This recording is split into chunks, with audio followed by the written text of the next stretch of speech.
du er ofte blevet fremstillet som en, der har et meget unuanceret kunstsyn. Altså et kunstsyn, hvor der kun er plads til dansstoffer, hvor man korker. Og det her, det synes jeg i virkeligheden er ret sødt. Fordi jeg har hele tiden haft en fornemmelse af, at der er noget mere i det. I dit syn på det. Og det er faktisk det, som det skal handle om i dag.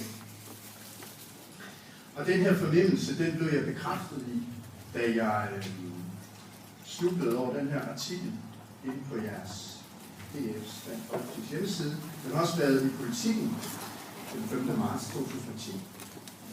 Så det er lige nogle år tilbage. Giv plads til modig kunst, hedder den.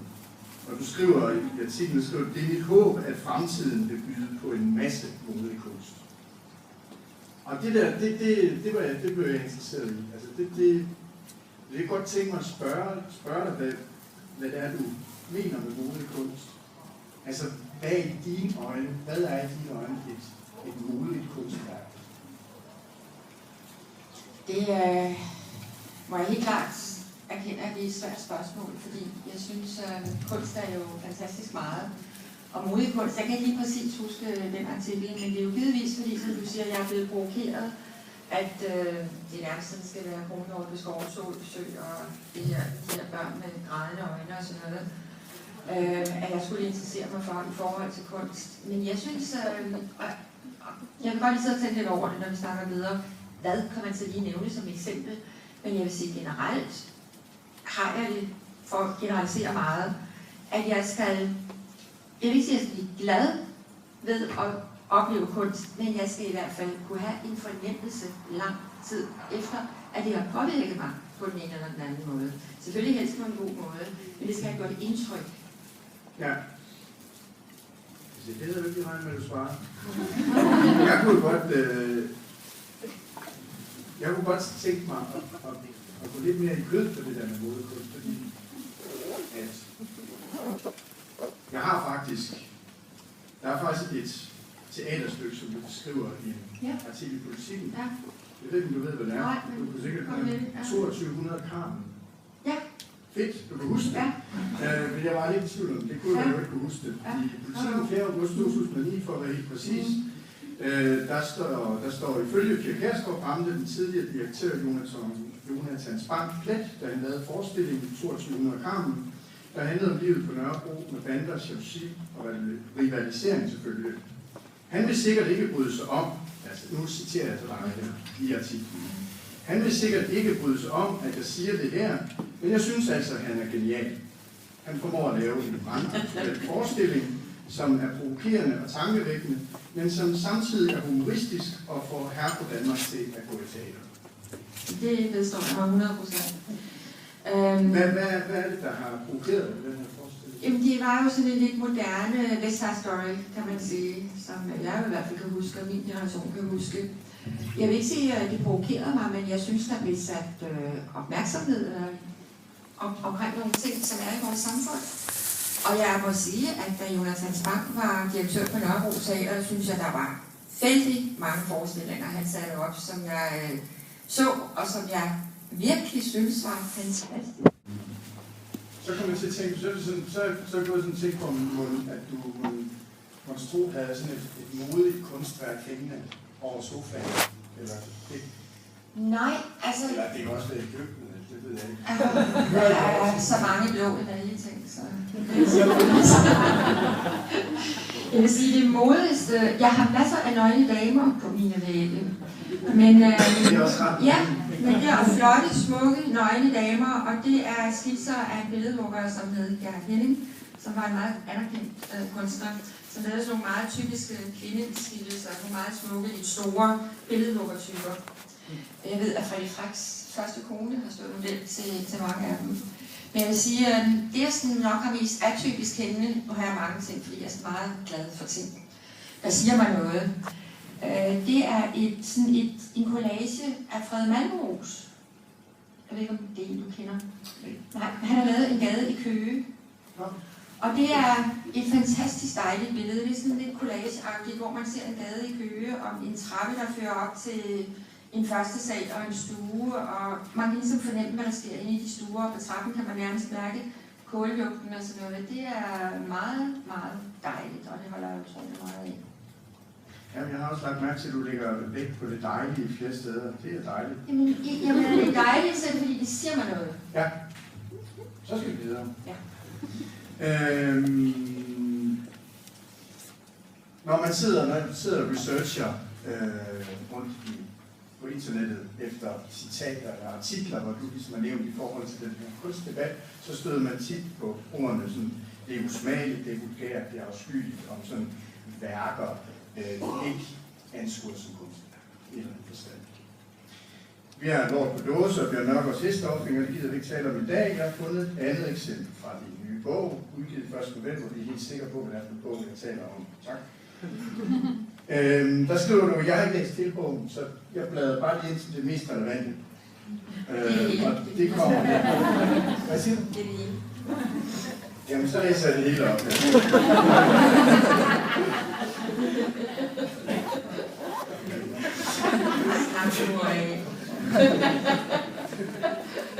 Jamen, jeg har det helt roligt. Jeg kan godt lide kultur. Det er så Pia Kjærsgaard, der siger det her. Jeg kan godt lide kultur, som er med til at flytte mig.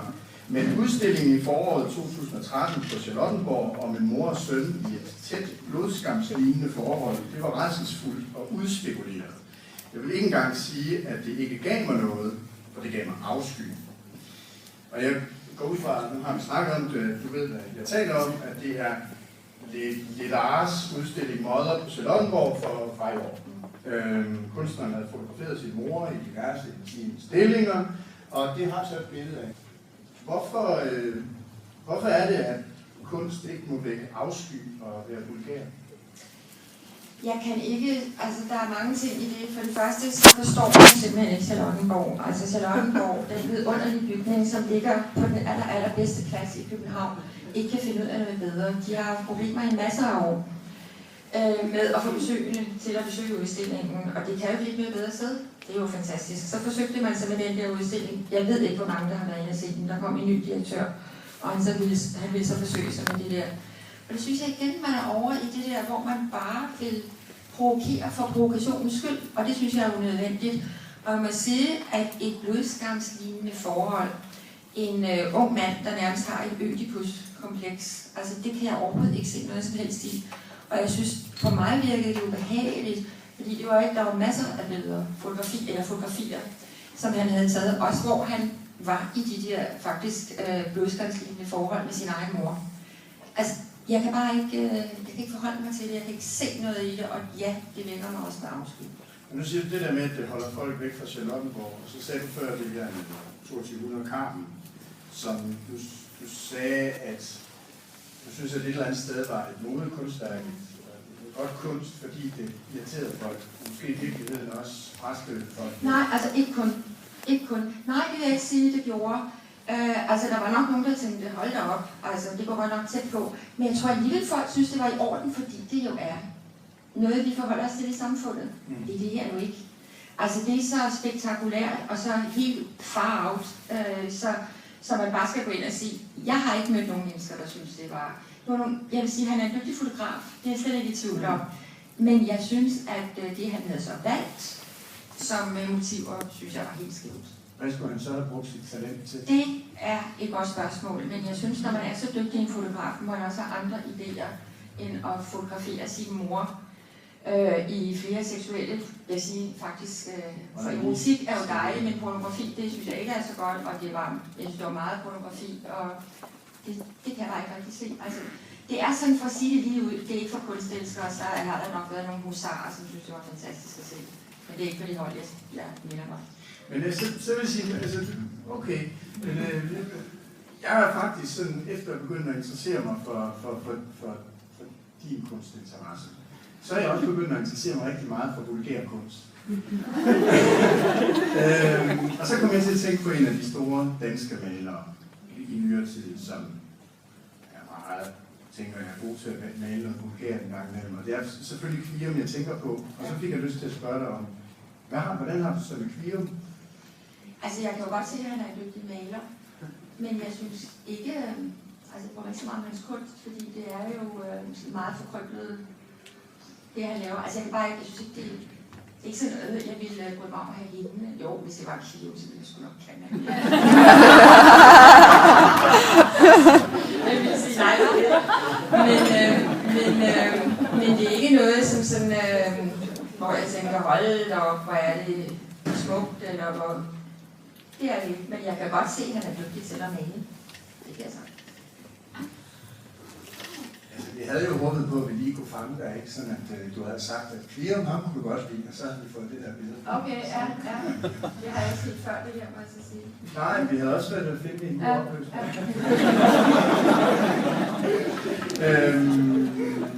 Hvad synes du om det? Det tror jeg ikke engang, jeg vil have hende, selvom det var eller klassisk, så er ret stort ud. Men er det her modekunst? Det er ikke, om det er. Altså, jeg ved ikke rigtig, hvad det skal symbolisere. Der må være en tanke bag. Og den kan jeg ikke rigtig finde. Jeg ved ikke, hvad det der. Det kan jeg ikke forholde mig til. Det der op, altså det der.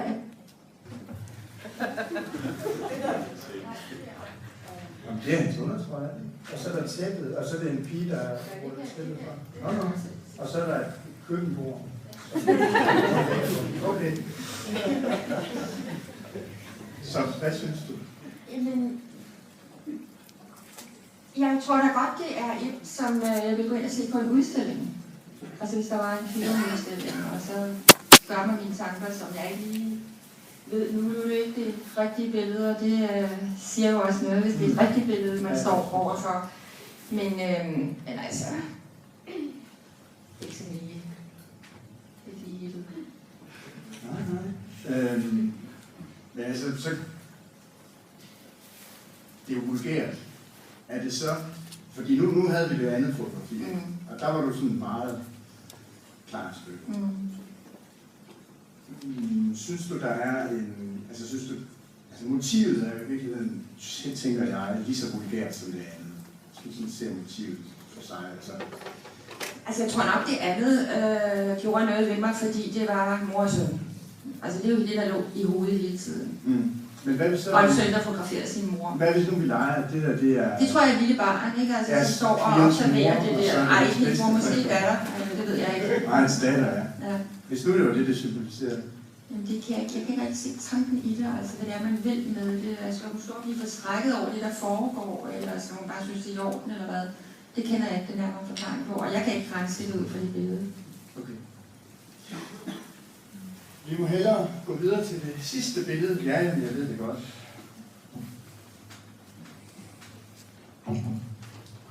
Ja. Hvad synes du om det her? Hvor er det fra? Ved du det? Det er Thomas Kluge. Ja, og hvad har for godt et kort ophold hedder Danske FN-tropper i Bosnien. Okay.